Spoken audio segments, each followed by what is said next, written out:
If you are a fan of the Dive Bar Rockstar podcast and would like to help support the show, there's a great way that you can do that and start a new fashion trend. We have a new merchandise page on the website which features t-shirts and hoodies that are available for sale on Amazon. Just click on merchandise in the top menu and all of the links will be there, or go directly to divebarrockstar.com/merchandise. Get started early on your Christmas shopping at divebarrockstar.com.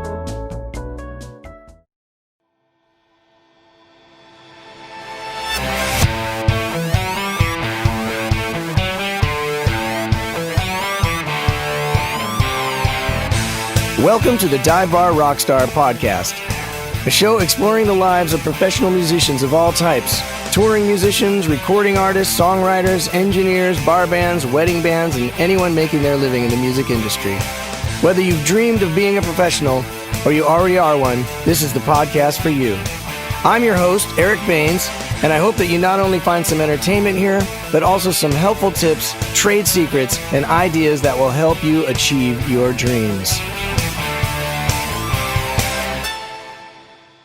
We're going to do something a little different this episode, and I'm going to tell you all about it in just a second.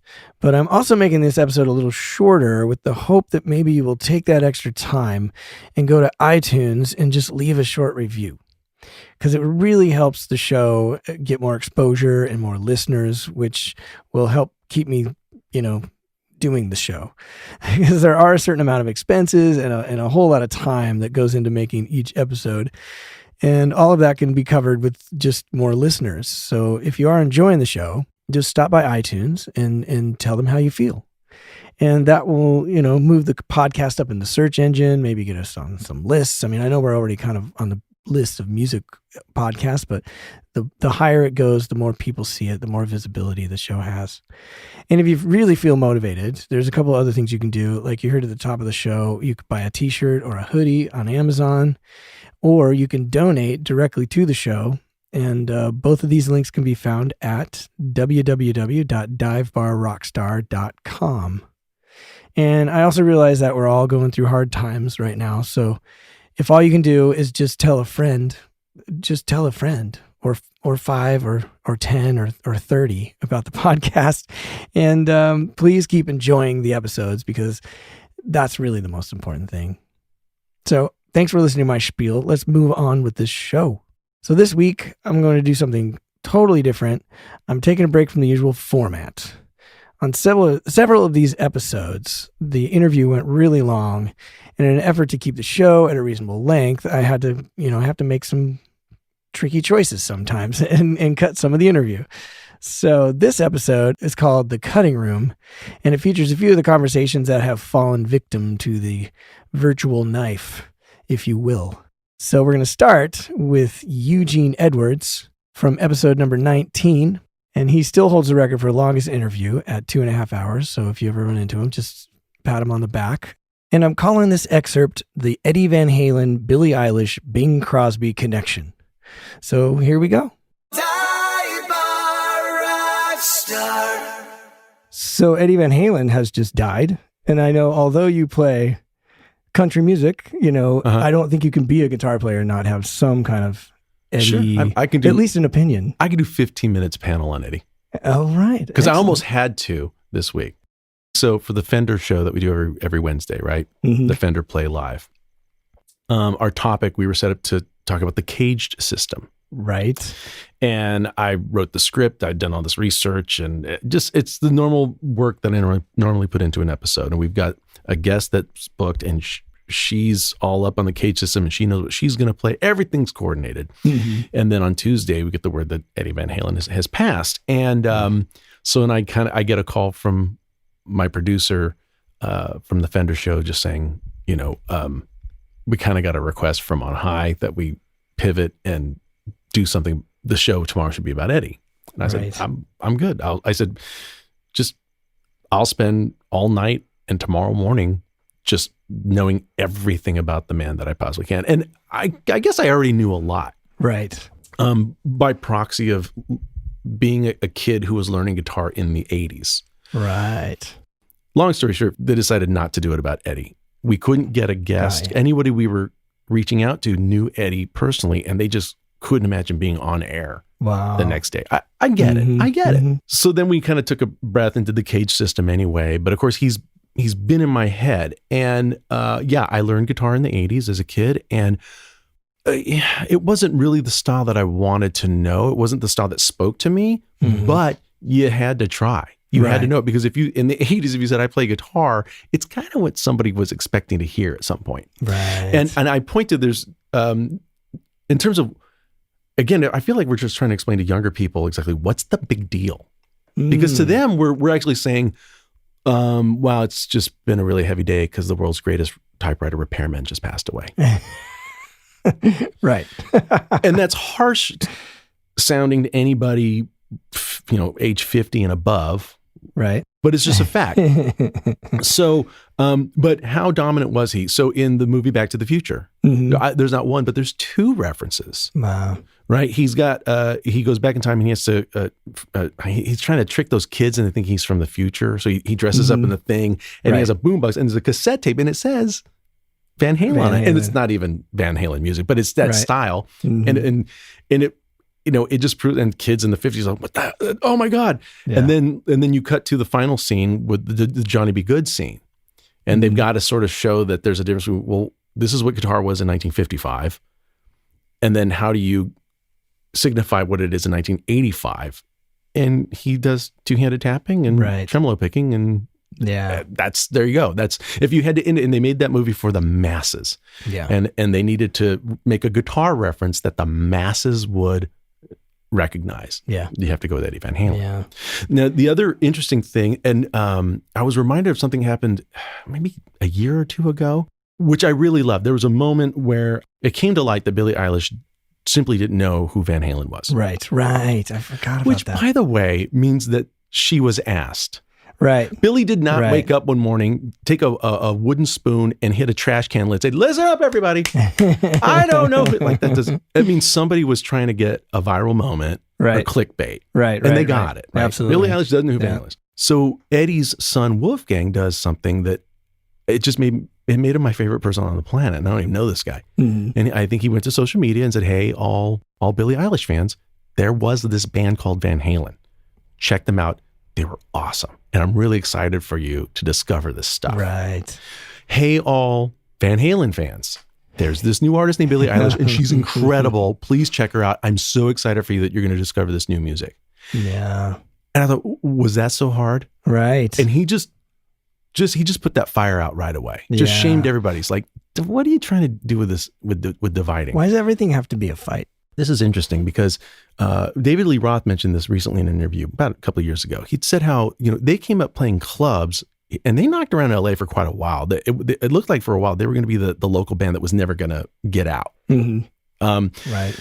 And David Lee Roth, it was the 70s, and disco was huge. And if you wanted a gig, you had to fill the dance floor.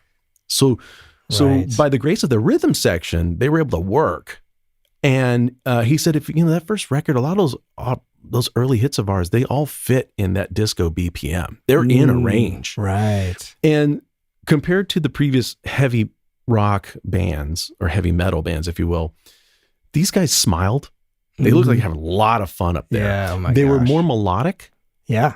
And I think, in short, girls and women felt very welcome to go see Van Halen in a way that Dio, Deep Purple, Ozzy, they, not the most welcoming thing to women, right? Right. But Van Halen just had that little pivot, that commercial pivot. Well, they had David Lee Roth. By the way, I'm hoping that because obviously I think a lot of people have been doing their deep dives of old Van Halen stuff. Right. And especially if you look at like the 81 footage from the Oakland Coliseum, which that was my first exposure to them, early MTV kid. The So This Is Love video was the Oakland scarf, as I refer to it. And the beginning, he says, I got to go with my Oakland scarf right here. And you just watch it like, that's what a front man was all about. Right. Yeah. And and I think hopefully some love will go back his way. It's like, oh wow. Yeah. He kind of had extended the standard, basically the Mick Jagger standard, Mick Jagger to Steven Tyler, a continuum there. Right. And he was a proper front man. Yeah. So yeah, the band, everyone was great on their axes, and they created great hits, and they were melodic, and those riffs were great, and they were and it's fun. Interesting to me too that they're not, I don't think of them as the shredder band because they're so musical. Yet he invented a style of guitar that just kind of defined what heavy metal and, shredding became, but he does it in such a musical way. It just, I was never like a huge metal guy, but you listen to that stuff and and at the time I wasn't a huge Van Halen fan either, but 1984 though wore that record out because it's just so, there's enough popness to it. Huge. It's like they took this sort of aggressive thing and turned it into the funnest party that you could ever want to go to. They lost diehard fans especially on that album. Right. But of course they didn't regret it. Right. Yeah. But the other thing is with Eddie, it was just, a guy like that passes away and you just say, thank you. Yes. Thanks for just coming up with that. And he did it with that magnificent, mischievous grin the whole time. Yeah. That really was also, oh my gosh. There, at the time punk was also in vogue, and punk was all about, you don't have to be special or good. It's not about technique. It's get that thing, plug it in, make a sound, and get your statement out there. Right. And then at that same time, a guy like Eddie comes along and says, you're going to have to spend so much time alone to catch up with me. You're just going to have to play catch up. There is a separation between me and you. Absolutely. Yeah. And there was a large part of the rock audience that still wanted that athleticism. They wanted a Michael Jordan. Right. And they wanted to aspire to that. Yeah. They didn't really want to see they didn't want God, I could have done that. They didn't want that moment. They still kind of want a little bit of that God, that rock God thing. Well, don't you think that maybe guitar players are progressing with pop music anyway? And Hendrix is somewhat achievable now, and you're still, now you want the next challenge, and here comes this guy, and just like, kind of, it's like the X Games in those sports, right? Yeah, so a guy does a certain flip on a skateboard, and okay, fine, but then someone's got to come with, well, I've got to do something twice as outrageous as that, because that's now the new norm. Exactly. And music is, I think, always going to be like that, isn't it? No, it's absolutely not. It's stopped being like that, in my opinion. We're past that. Now everyone just gets the same plugins and they just use the same GarageBand samples. That's just true. Although what's interesting, I guess back to Billie Eilish, I think what's really interesting about her, and this is, of course, it's a cliche of a comparison, but to me, she's so much like Bing Crosby.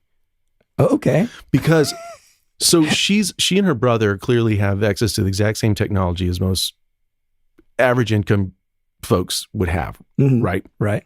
And they set up in that room, and they make these tunes, and they're meticulously done though. I think that the amount of work that they're doing, and her vocals in particular, are significant. So absolutely, going back to female-led pop hits, we had from like Katy Perry, Taylor Swift, Rihanna, a lot of the stuff that Sia has written, big anthemic. These records are like coming. It's just like a sound assault. It's just like, and that's part of the technology, as we've discussed before, where we listen to tunes on demand now. We don't just like dial in halfway through a song on the radio. Right. We don't really turn on terrestrial radio anymore. Right. We click on our Spotify apps or on iTunes or whatever. We hear the song from the beginning. And so all the songwriters and producers know that. So they're going to do everything. They're going to shoot fireworks and like confetti at you. And it's just like, this thing's just coming at you too much. Yeah. And the songs are big and the anthems are big and the titles are short one-word things that are easily searchable. And there's all these tricks, right? Right. And she's making this very, very modern sounds and all the plugins, like you said. Yeah. And then she goes the other way though, vocally, very intimate sound. Yeah. Very, very intimate. For sure.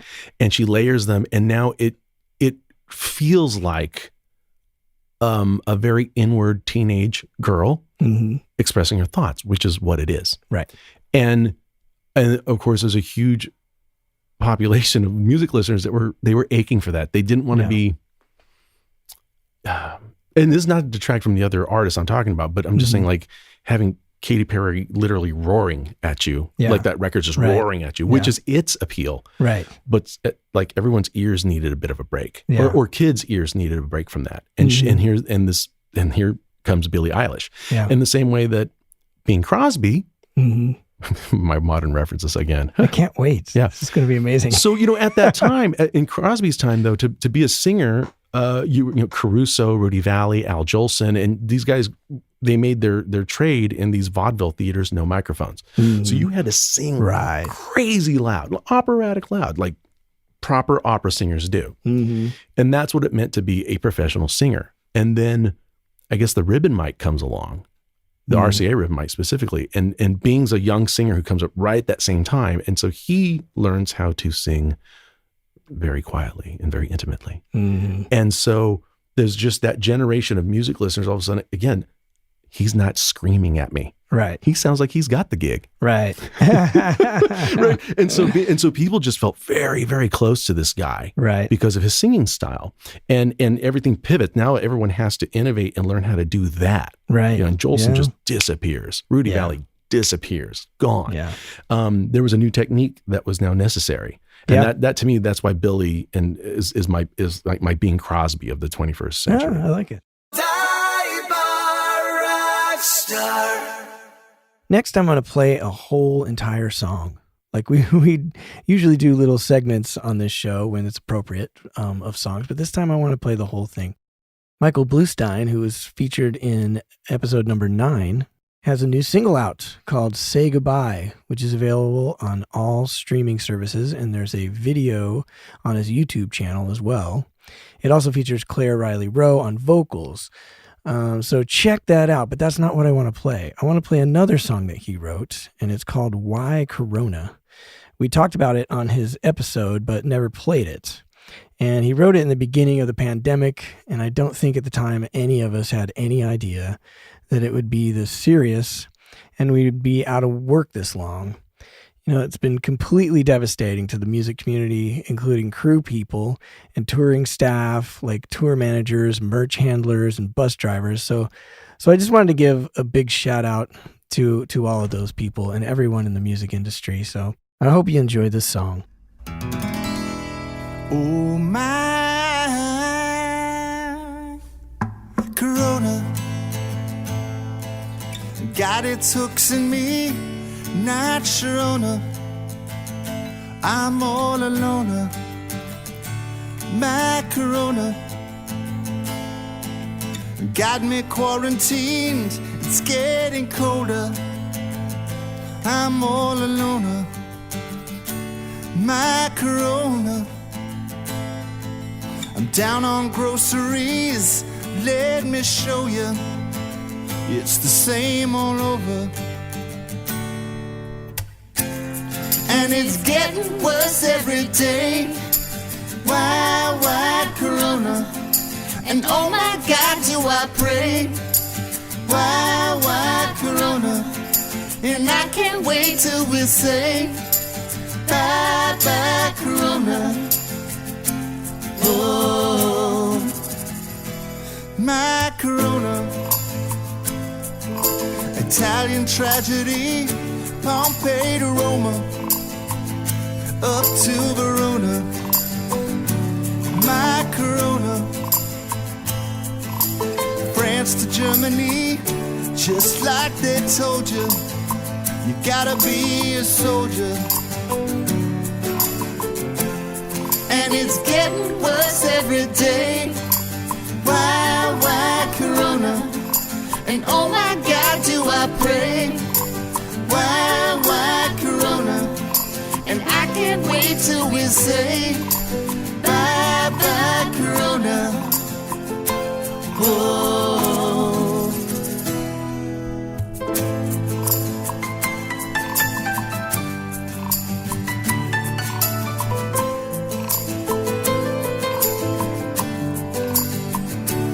My Corona. Positivity makes you bolder. You're not alone. My Corona. Friends are what you need. Pick up the phone. You're not alone. And it's getting worse every day. Why Corona? And oh my God, do I pray. Why say bye-bye, Corona. Oh, bye-bye, Corona. Oh, oh.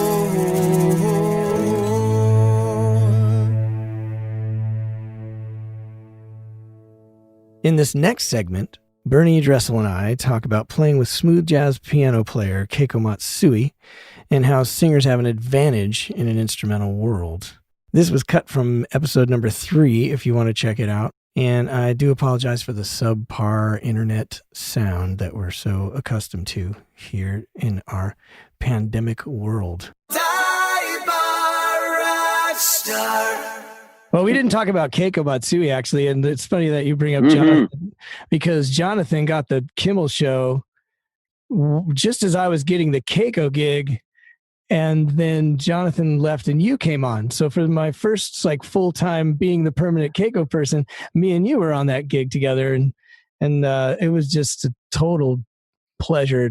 Like you kind of, that's another gig that you sort of wrote the book on. You know, I don't know if you realize that, but I was the musical director after a while because I was with her for 12 years.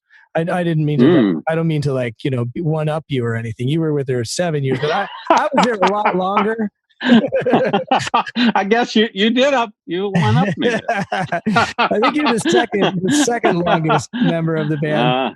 But so as I was hiring people or whatever, I would still give out certain songs like the recording that you did, because you sort of defined the drums of that gig, you know, in a lot of ways. And I remember we went to Japan together right off the top, and you were in it forever. But it was a real pleasure to play with you in that gig. So it's another gig that you really put your stamp on. I didn't vibe you, the new guy? I didn't vibe the new guy? You know what? We had known each other before that. And you didn't. Because I always feel vibed by you because you're an extremely good player. And at the time I was even new to LA, you know, I was only here for a year and a half and trying to figure it all out. And I just kind of got this, I'd done a lot of smooth jazz and stuff, but this was my first sort of major gig where Keiko is a gig that she works consistently. It's not enough necessarily to make your living, but she works all the time. It's not and she's going strong now. Up until this, you know, like everybody right now, but a lot of airplay and concerts all over the world. She's doing great. Yeah. But did you enjoy doing that gig? Was that something that I always describe it as the bass player playing whole notes while the drummer just goes off. So it's a really cool drum gig, you know. The drum chair, totally enjoyable. There's so much freedom of groove and expressiveness. Yeah. Although there was a sameness because it's, you know, smooth jazz. So it's contained to a point. Like to be the bass player on Keiko Matsui's gig, I would have been not happy. Yeah.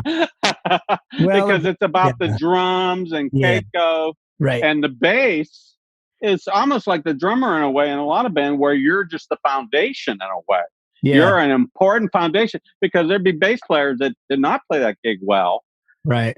That didn't understand that and tried to play too many notes and too many things. Look what I can do, and not be happy just playing, you know, like a drummer that had to play on Billie Jean rock beat number 1. You know, if you're just playing that, that's what you have to play. That's what it is. So the bass chair was very specific of being the foundation. Yeah. So boring in a way, like you could say, is playing Billie Jean is boring. It's rock beat number 1. But come on, you're playing with Michael Jackson and laying down the groove for the band. Yeah. You know, it's an important thing, you know? Yeah. And the drums, the drums are so much more important than bass, really, don't you think? Generally, I would agree with that probably. That's why I'm just a frustrated drummer at heart. Because you're a singer, though. Well, that's very true. You win there. I did minimal singing towards the end in Keiko stuff, but with my band, the BBB, I say no piano. I have guitar, but 99% of big bands have piano. No piano. Maybe some keyboards. No piano and no singer. I know. Oh, that hurts the singers. You don't care about me. it features the drums Yeah. and the horn soloists, and the horns.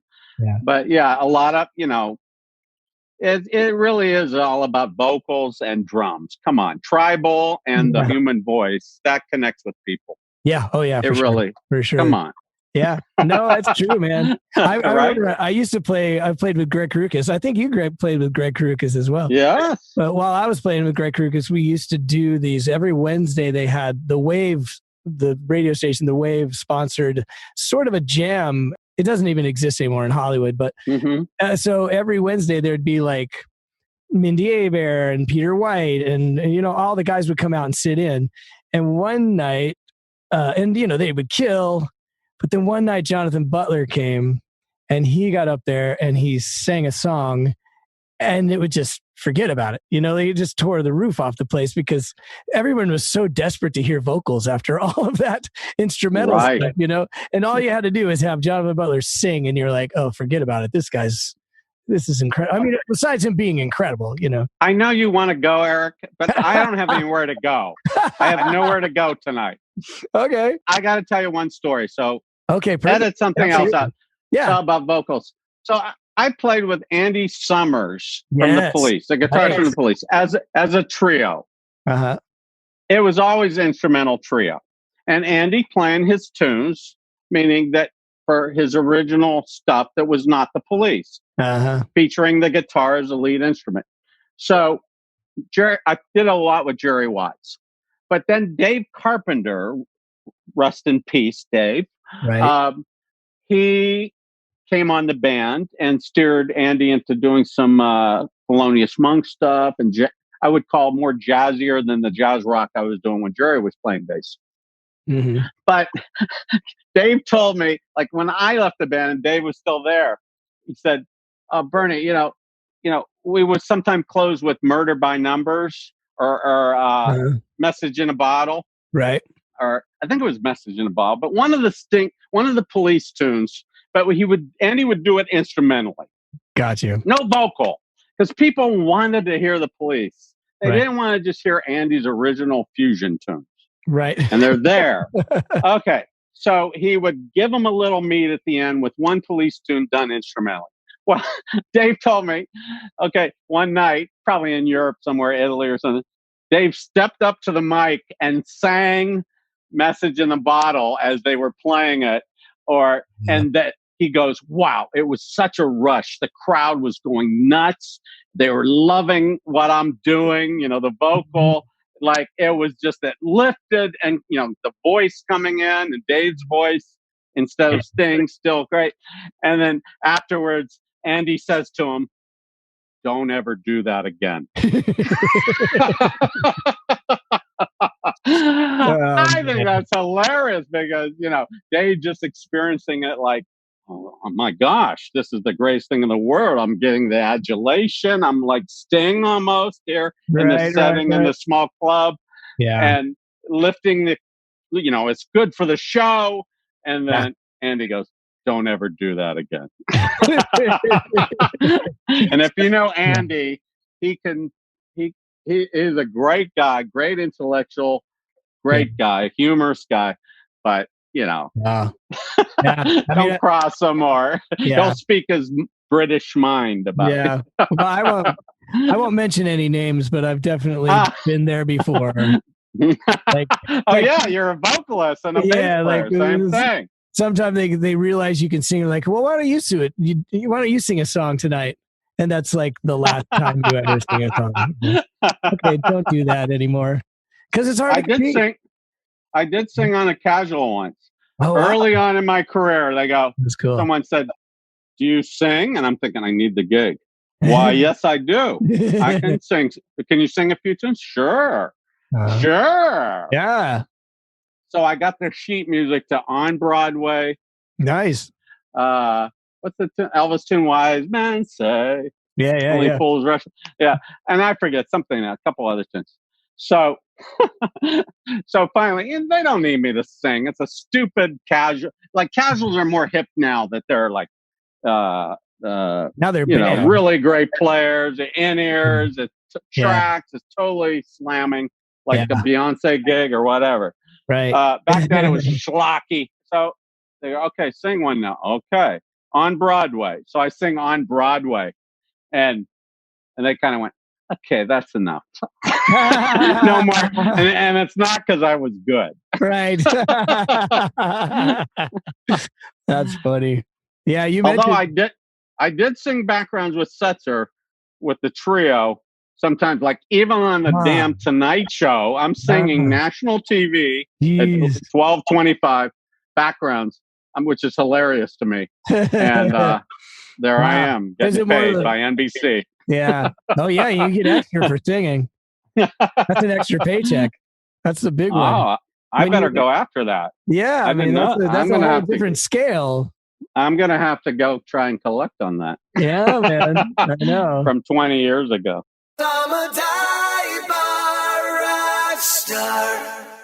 I have to confess something. I love books, but I don't love reading. And it's been something that I've wrestled with since I was a kid. You know, I can read. I have read books, but they're very time consuming, and I've spent most of my time trying to build a music career, which takes a lot of time. But one thing I definitely do a lot of is drive in LA traffic on my way to a gig. And there's a solution that combines those two situations, and it's called Audible.com. Audible has thousands of audiobook titles, and you can listen offline anywhere, anytime. The app is free and can be installed on all smartphones and tablets.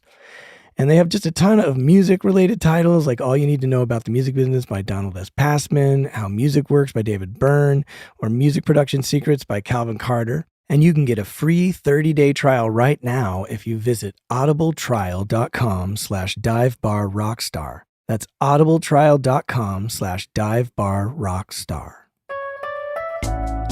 I'd like to take a second to thank you for listening to the Dive Bar Rockstar podcast.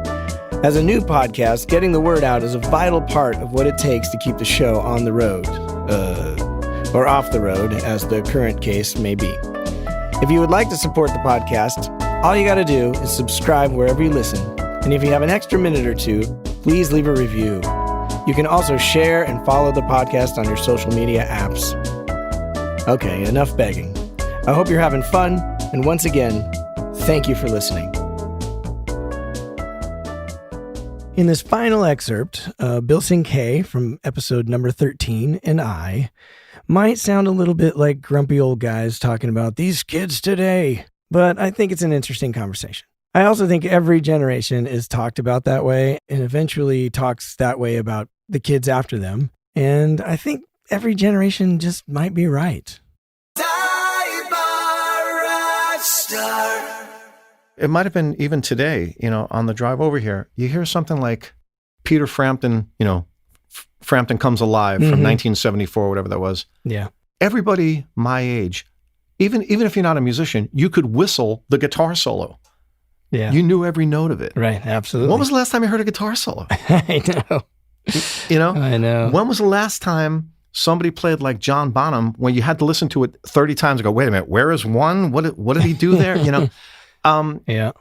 I don't want to say those days are lost. I am told by some people that music is still out there. I just have to go find it and search for it. So I'll go with that. Yeah. I'd like to think that that's the case. But just the idea of style over substance kind of thing. Yeah. I think it's pretty pervasive, and I think it's disappointing to me in a lot of ways. And this is again where I sound old. But well, if I could bring any hope to it, I have a feeling that after all of this COVID stuff, I mean, right now everyone's going through some heavy stuff. Right. Whether you're working overtime because of the shutdown, or you can't work at all, it's affecting everybody in a way. And it kind of reminds me, the 70s, you go through this period of time with all this emotional acoustic music becoming the pop music. And there's a theory that that's because it just came out of the 60s where it was just constant battles and fighting. And politics right now is like battles and battles. Everyone's just fighting. And Facebook, for Christ's sake, so I have a feeling that what's going to come out of this is music. Yeah. You know what I mean? And all this, if you think about the life right now, and you put a Pitbull song to the soundtrack, it doesn't make any sense. Yeah. Nothing wrong with Pitbull. Right. It has its time and place, but that became sort of the soundtrack of spoiled, rotten America. That's everything's great. And now all of a sudden it ain't. Yeah. And it's going to require a different soundtrack. You know, people are going to be emoting in a different way. And all that stuff that is sort of dumbed down because it's for dumbing down. You don't want to be on the dance floor thinking about deep lyrics. You know, I get it. Sure. I'm not trying to complain about that necessarily, but I think that it might open up some space for some deeper stuff to happen musically, I'm hoping. Well, we probably need a new John Lennon and Neil Young. Right. You know, we probably need people to be maybe a deeper thinker. Mm-hmm. And, you know, if I said lyrics as opposed to words, some people get that and some people don't. Right. The idea of being a little poetic and saying the same old concept in a new way, right, that used to be the art form. Yes. I think we've lost that art form because now we just say whatever it is. If it used to be, we wanted to be tricky about how we sang a love song or a song about heartbreak.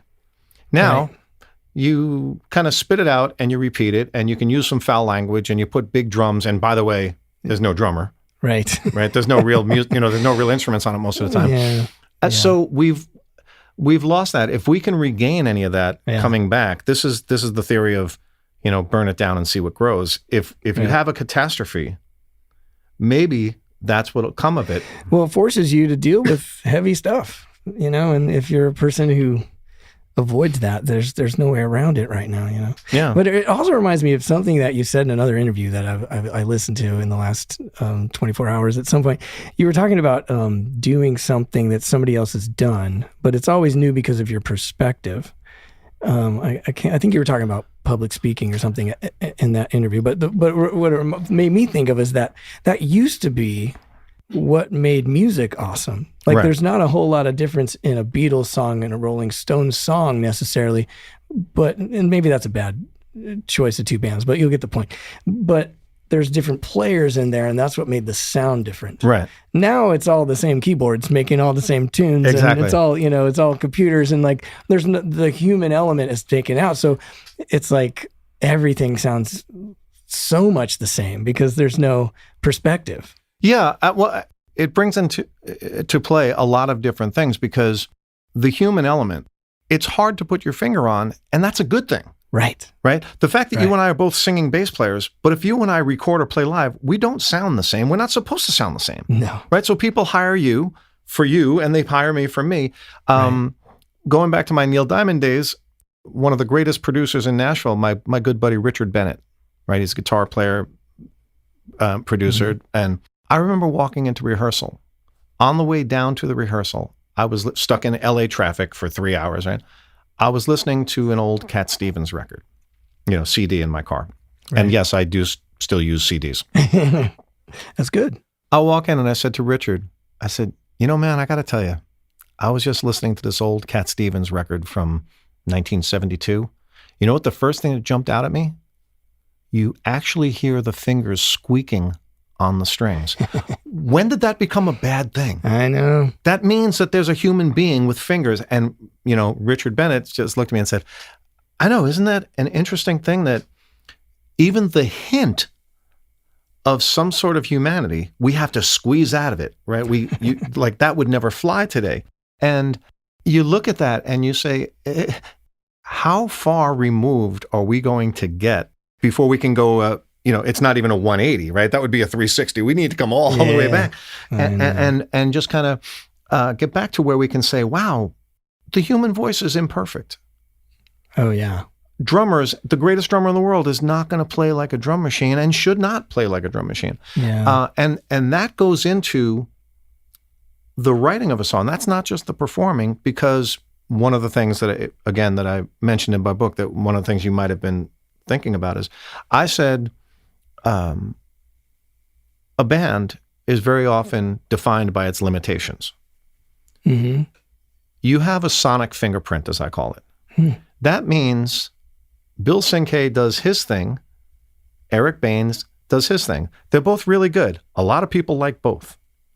Right. You got your gig, I got my gig, on, and you can say that, you know, it's like inflating a balloon. It gets bigger in every direction, right? Mhm. It's all the good stuff. Who's the guy that plays really fast? You go, wow, that guy's great. Who's the guy that plays so simple and soulful that you go, wow, that's great. Who's that punk guy who's the kid who is just thrashing with a pick? And it's like, man, I can't do that. That doesn't come out of my body. Right.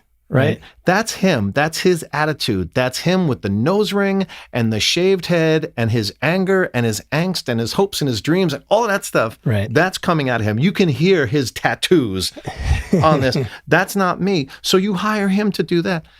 That's the humanity. People sometimes think it's just a matter of, oh, well, no, we'll tune it, or, oh, we'll use something, something synthetic. It's more than that. You're losing the attitude. You're losing the ambient noise. And I mean, I recently had I was producing some yacht rock for a library, and I got I did a pitch for Taxi or whatever. I don't know about Taxi. I know very well. Yeah. And so the thing was, if you have any old recordings from the 70s, 80s, that's a yacht rock. We want vintage yacht rock. And if you can make it sound like that, okay.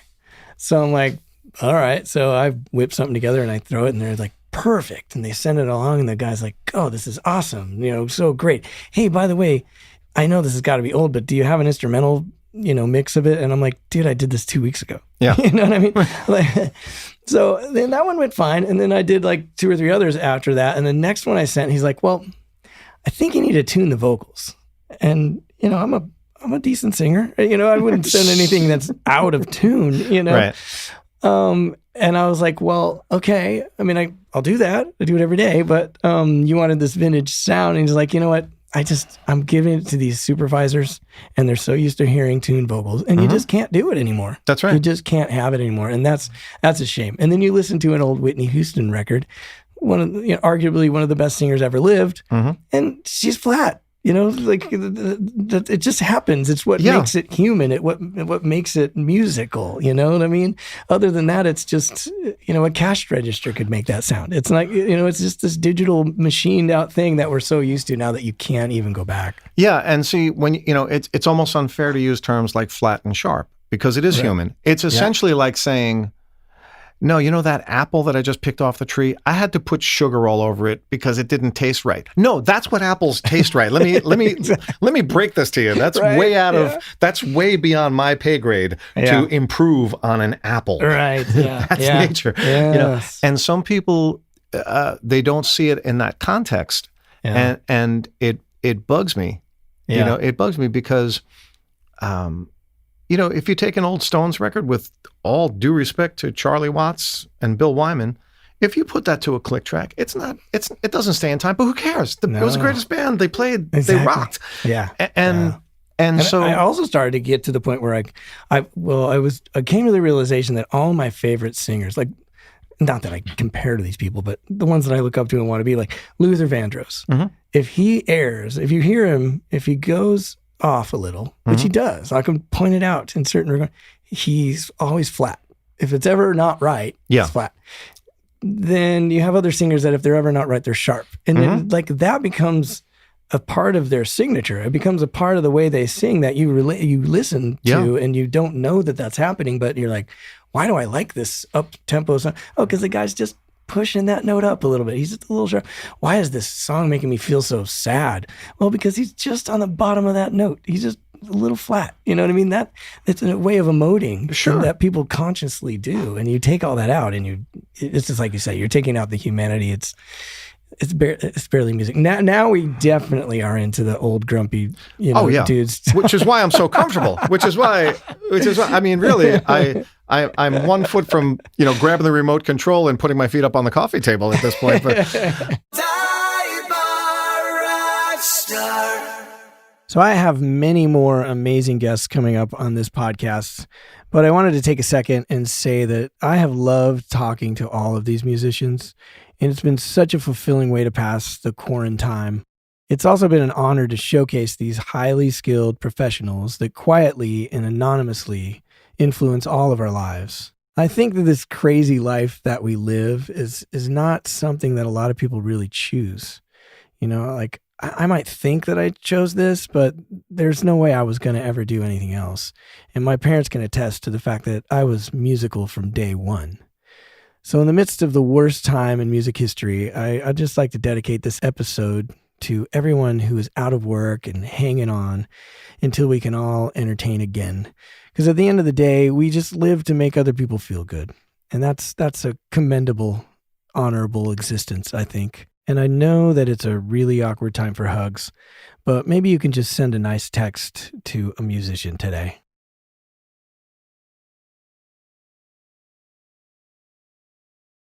Cause I'm a dive-bar rock star. Wow, you've made it to the end.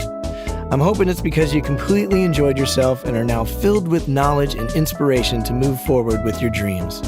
If that is the case and you would like to stay informed of new episodes, live events, and general news, please go to divebarrockstar.com and sign up for the mailing list. If you have any questions, comments, corrections, or complaints about anything you hear on the show, please email me at fanmail@divebarrockstar.com, and you may even end up on the show. We at the Dive Bar Rockstar podcast, with all of our hearts, thank you for listening, and remember, it's all about dreams.